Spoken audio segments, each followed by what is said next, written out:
Hey, Jamie Hunter from FitStrong Personal Training. Let's have a conversation about functional training. Pretty much every gym or boot camp you'll go to these days will have a large agenda of functional training. You'll be doing activities like sprints, running, jumping on to steps and back off again, the big Olympic lifts where you take a barbell, snatch it overhead, playing with ropes, and lots of other functional, sexy movements. Are they functional though? Functional training is defined as exercises that prepare us for life. So in any gym situation where you're doing exercises that might not mimic what you do in everyday life, maybe they're not so functional. I like to categorize functional training as practical training. What is it that you do in your life that you need to get stronger for? If you're a mother and you're holding a child, well, you don't need to be snatching a barbell overhead, as fun as that can be.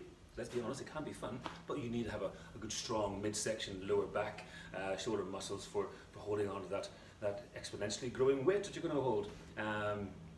If you're a labourer, if you're a builder, if you're a painter, whatever your occupation is, whatever your sport is, or your recreational activities, they're the things you need to get practically more stronger at and more able to conduct as well.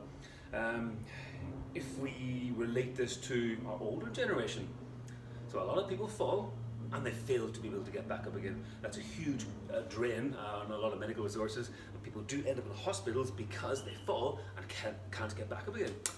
I watched a documentary last week where paramedics were being followed, and a husband called into the hospital emergency services because his wife had fallen over in the garden and couldn't get up. Now the couple were probably in their late 70s, so they're probably not the most avid gym goers, but they probably didn't spend a large chunk of their life looking after their physical health and well-being. And that's part of being part of that generation in the late 70s.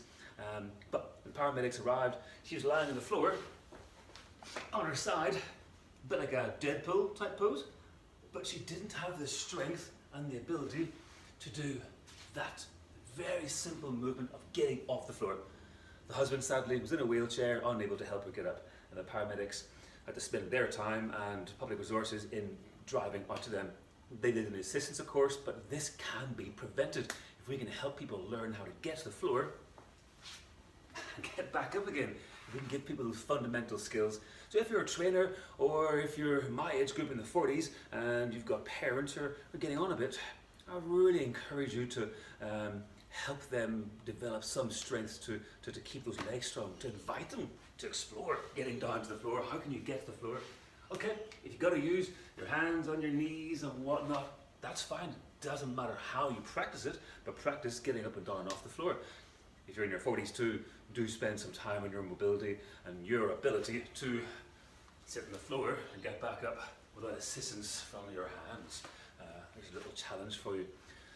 So that was a quick conversation. Just wanted to look at functional training and what functional training should mean. Sure, it might not be the sexiest stuff in the world, practicing carrying stuff, pushing stuff, getting to the floor and getting back up, but these are the essential strength skills that will help us live and thrive as we get older. When you're in your 60s or 70s or 80s, I doubt very much you'll be concerned with how much you can deadlift off the floor, or how much you can snatch overhead, or what size of a box you can jump onto and jump back off again. It's good to think back of when we could do those things, but it's not essential. When we're older, we're more concerned about not falling over, or if we do, how do we get back up? Health is the one thing you only get once. If you lose it or don't look after it, it's gone. You can't claim it back.